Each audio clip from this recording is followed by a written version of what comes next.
home for over 18 years of horse racing action. The Sport of Kings, featuring Tommy Walski. On today's show, we'll meet up with Jockey Chad Hoverson. Carmen catches you up on all the news. Our race of the week is the older horses. They're going in the John Longden 6000. Tommy recaps some of the major stakes in racing across the nation.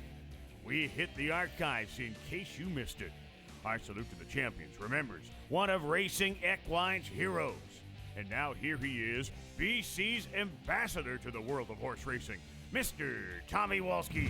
Last year, Chad Hoverson, one of the top jockeys here at Hastings Racecourse, he made the decision that it was about time for him to retire from the saddle. For some strange reasons, though, Chad's plans fell through, and as you're about to see in a good story, life does go on. People have always been good to me. Both trainers and the public have always been very considerate to me, and I enjoy this place. I like it here. You were here earlier. Well, actually, I was sent out here when I was very first initiated into the thoroughbred racing industry. I was sent out to a place that at that time was called Woodbine West, and did a little of my groundwork there, and that was in '74. I ended up going to Seattle and started my first race at Long Acres, but came up here to Exhibition, which was Exhibition Park at that time, to win my very first race. Since you've been back, you've done quite well. Yes, I've had a good career. Through the years, have taken me a lot of places. I guess I've ridden over 30 racetracks in my life. Chose to kind of venture around North America and just see what everything was there and what was to offer. Don't look like you have much weight problems, do you? No, I've been very fortunate that way. I'm pretty much, I haven't varied 2 or 3 pounds no matter what I'm doing. My weight doesn't vary very much. Is it a tough job? Yes. You can never live on your laurels, and basically it's what can you do for me now? It's how things are going now. I'm not saying you don't get a little more respect when you've done it, but you still have to keep proving yourself. This isn't a game where once you're on top, well, you get to relax and do nothing. It just doesn't work that way here. Is it tough getting the right agent?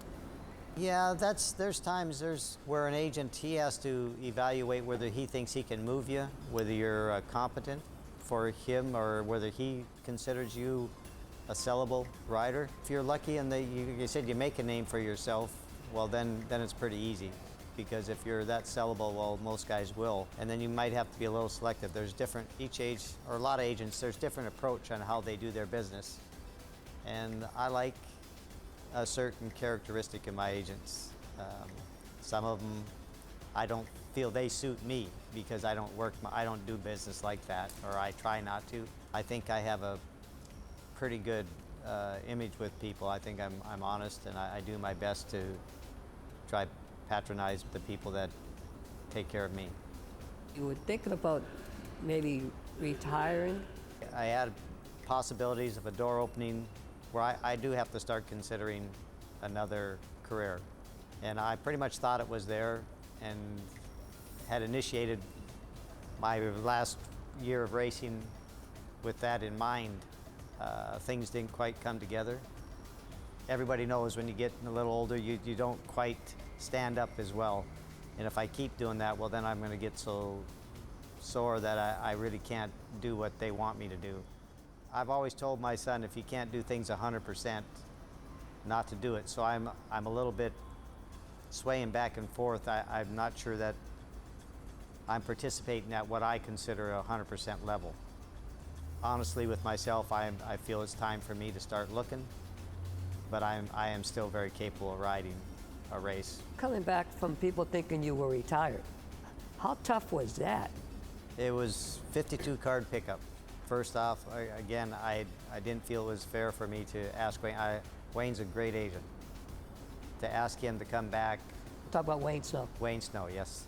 To ask him to come back and start representing me again when he has an opportunity to pick up 2 or 3 riders who are going to ride, they want to ride the card if they can.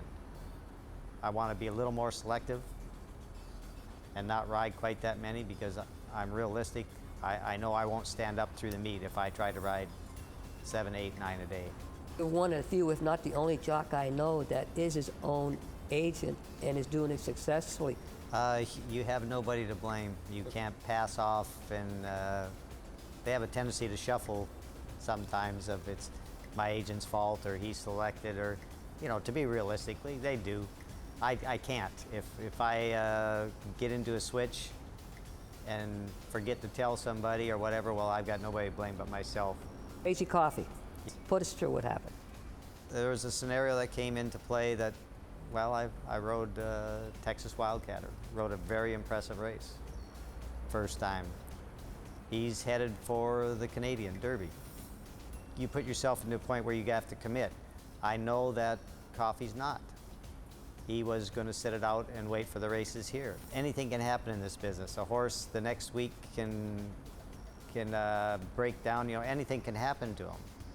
I looked at a positive thing. A horse headed for what, you know, one of the biggest races in Western Canada, and I either take it and guarantee to ride him back, or I step aside and say no and bypass one in hopes that they both make it to this next race, or Coffey makes it to the next race, which he did. But, you know, 6 weeks prior to that, that's a guessing game. I took what I considered a sure thing and a very nice horse. You're close friends with Butch Godson. How do you face a fella and say, I'm not riding your horse? Was that a tough decision? Very much so. Probably one of the nicest guys, true to his word, just a good all-around person.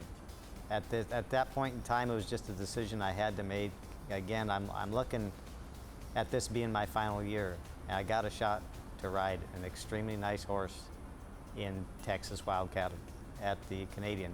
But you can't really commit to just one race. You know, if you're going on, they want you to stay with them, and that's understood. They don't want to switch riders with these kind of horses. They like riders that know the horses when you're riding for that kind of money. It was very difficult. He was very, very good about it, and Butch was. He didn't really understand. He's not quite, he hadn't been in this kind of a predicament. So he didn't really understand all the aspects, but was very gracious about it and gave me a lot of pluses even after. He was very good about the time we spent with the horse to get Crazy Coffee ready, and I respect that very much. At the awards dinner, that really touched me when that guy was that kind to put my name into the development of that horse. When he said that, it humbled me tremendously. A lot of people don't realize that you're the president of the Canadian Jocks, or the Jockeys Benevolent Association. What's that encounter? And is it a tough job because you're also riding too? Yes, it is, because it's hard to be a representative and have to go and fight for things with people that you're going to ask to ride for, when you have to do, whether it has to be jock fees or things that it's going to become a financial question to people that you have to deal with and ask for to ride their horses for. What's next? I'm not sure that these doors are closed. I guess when I think I've got it figured out, the big guy up above kind of lets me know that maybe I need to wait another year. He's told me, you know, I shouldn't say he's told me, but it's happened where maybe there's something this year that it's still got things have to come together. Maybe I'll have that fairy tale ending. I mean, it'd be great. I have that great ending as a career. Will that happen? By that I mean where you step out winning or being in the highlight of some of the biggest races. Will that happen? I don't know. I can't complain. I've been very fortunate. I just hope that the people that I perform for and the people around here, the public, when they think of me, I leave the positive image.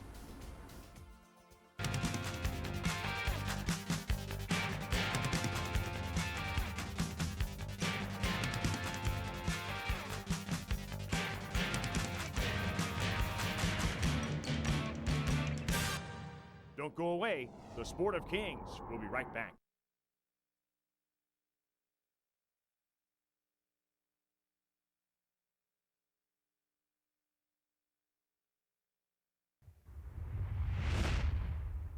Now to get you up to date with all the happenings in and around the track, let's saddle up with our own Carmen Thomas.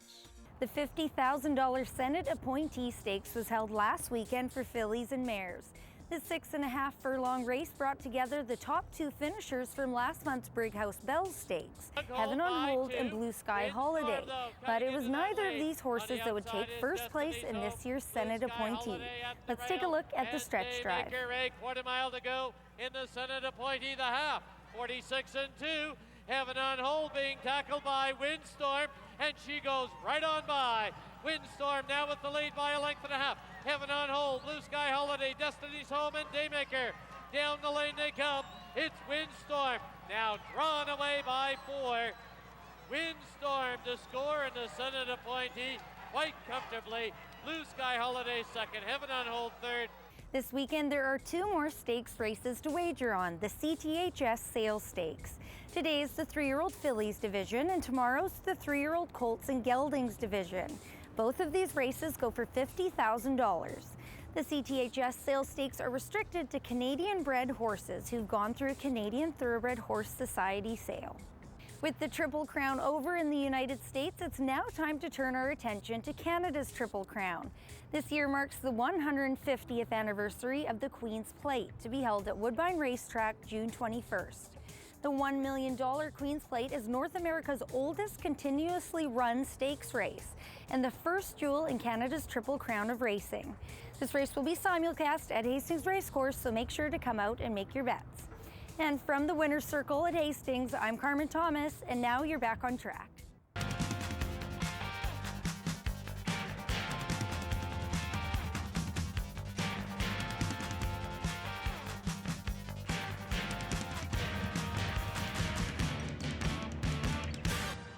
Now it's time for our Racing Across the Nation part of the program, and this is where we take you to viewers across the country to watch some of your top horses, jockeys, and racers.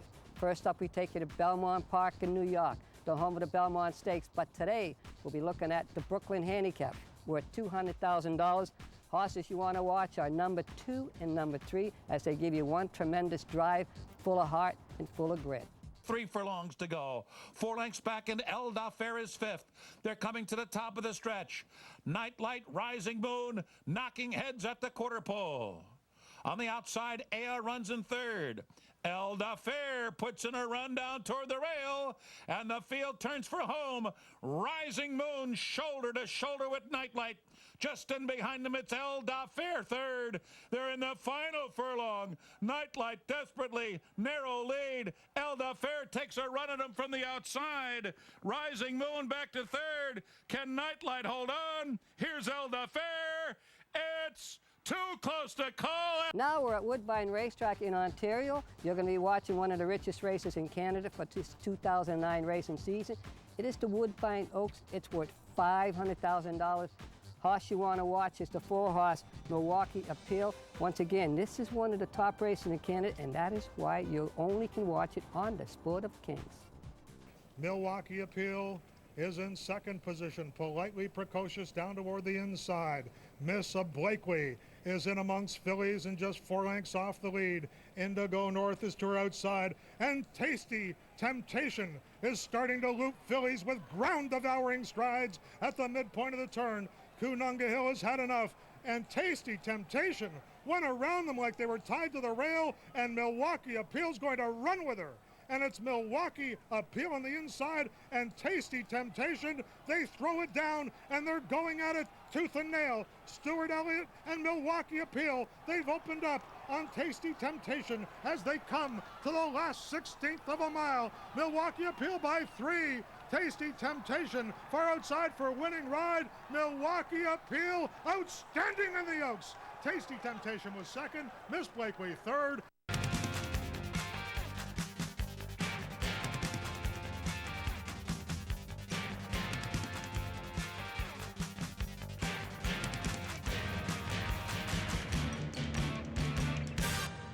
A few years back, several local jockeys from Hastings Racecourse attended a fundraiser. It was called Pedal for the Medal. It was their way of giving back to the community and also showing lots of respect for a special group of athletes. We had our cameras there, and the Pedal for a Medal event is something we will always cherish. Hello, Mark. The top jockey there. Nice to meet you, Mark. Mark's won a few medals in Special Olympics. And